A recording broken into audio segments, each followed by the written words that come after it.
Halo teman-teman, assalamualaikum warahmatullahi wabarakatuh. Saya di sini Ana Salihah, NIM 192111135 dan Winnie Dewi Puspita NIM 192111137 serta Ajeng Hasanah NIM 192111138 akan menyampaikan mengenai general review sosiologi hukum. Nah, apa sih sosiologi hukum itu? Nah, sosiologi hukum adalah pengetahuan hukum terhadap pola perilaku masyarakat dalam konteks sosial. Sosiologi hukum adalah ilmu yang mempelajari hubungan timbal balik antara hukum dengan gejala sosial lainnya secara empiris analitis. Kemudian bagaimana hubungan tarik-menarik antara akal dan wahyu dalam hukum Islam? Nah, pendapat akal yang lurus akan sesuai dengan wahyu yang benar. Akal juga bukanlah dasar untuk menentukan kebenaran wahyu karena wahyu telah pasti benar dengan sendirinya. Agama Islam sangat menjunjung tinggi kedudukan akal karena dengannya manusia mampu memahami Al-Quran sebagai sebuah wahyu. Kemudian bagaimana hubungan interaksi antara idealisme dengan realisme? Nah, pandangan idealisme realistis harus tunduk pada hukum, sedangkan pandangan realisme sebaliknya, hukumlah yang harus mengikuti realitas. Sebab sistem hukum dibutuhkan untuk menyelesaikan setiap kasus yang ada di masyarakat. Realitas sosial menjadi entitas penting dalam mempengaruhi proses pembentukan hukum Islam. Kemudian bagaimana karakteristik hukum Islam pada masa Nabi?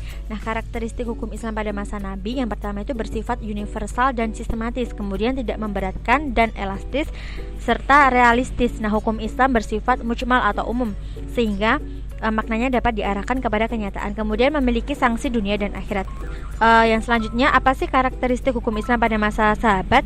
Nah, setelah Nabi Muhammad wafat, wahyu tidak turun lagi sehingga tidak terjadi suatu persoalan hukum. Sehingga jika terjadi suatu persoalan hukum pada sahabat akan mencari ketetapan di dalam Al-Quran dan Sunnah. Maka mereka beristihad sendiri dengan bersumber pada Al-Quran dan hadis. Baik, yang selanjutnya yaitu mengenai hukum Islam pada masa tabi'in dan tabi'ut tabi'in. Tabi'in itu sendiri merupakan orang-orang yang hidup pada masa sahabat Nabi, sedangkan tabi'ut tabi'in itu merupakan pengikut tabi'in. Nah, pada saat atau pada masa tabi'in dan tabi'ut tabi'in itu sumber hukum Islam itu ada Al-Quran, hadis, ijma, dan ra'yu atau akal. Kemudian berlanjut di hukum Islam pada masa imam mazhab hingga terjadinya taklid. Jadi ada 4 imam mazhab besar yang kita ketahui ya. Pada umumnya itu ada Imam Syafi'i, Imam Malik, Imam Hanafi, dan Imam Hambali. Nah, keempatnya itu tentunya memiliki perbedaan penafsiran, mana sebenarnya sumber hukumnya itu hampir sama yang digunakan, seperti Al-Quran, Sunnah atau hadis, ijtihad, ra'yu, qiyas, dan lain sebagainya.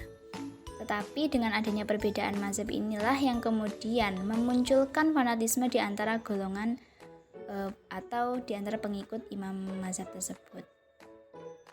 Hingga akhirnya Islam mengalami kemunduran dan terjadilah taklid yang hanya melakukan kodifikasi terhadap hukum Islam yang sudah diciptakan imam-imam sebelumnya. Setelah mengalami kemunduran atau masa taklid, kemudian Islam pun bisa bangkit. Dan tentu itu semua karena adanya semangat dan dorongan dari para tokoh gerakan pembaharuan untuk membangkitkan Islam, agar Islam itu tidak terpengaruh oleh budaya asing, budaya barat, serta terhindar dari penjajahan. Demikian yang bisa saya sampaikan, ada kurang lebihnya mohon maaf. Selanjutnya akan disampaikan oleh teman saya. Terima kasih.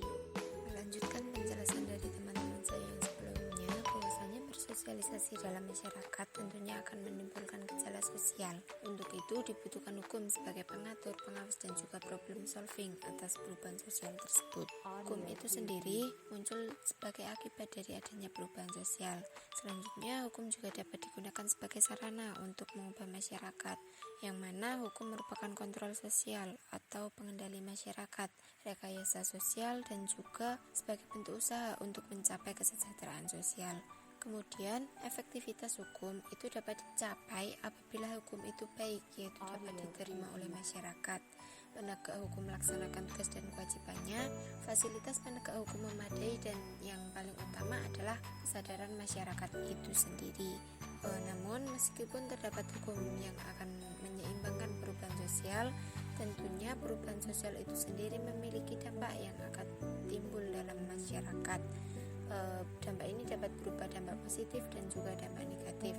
Dampak positifnya yaitu masyarakat mampu menyesuaikan diri dengan perubahan sosial, ilmu pengetahuan mereka lebih maju, dan kesadaran politik semakin tinggi. Sedangkan dampak negatifnya yaitu terjadi kesenjangan sosial.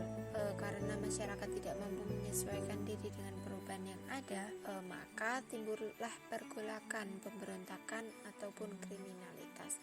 Itulah yang dapat kelompok kami sampaikan. Kurang lebihnya kami mohon maaf. Wassalamualaikum warahmatullahi wabarakatuh.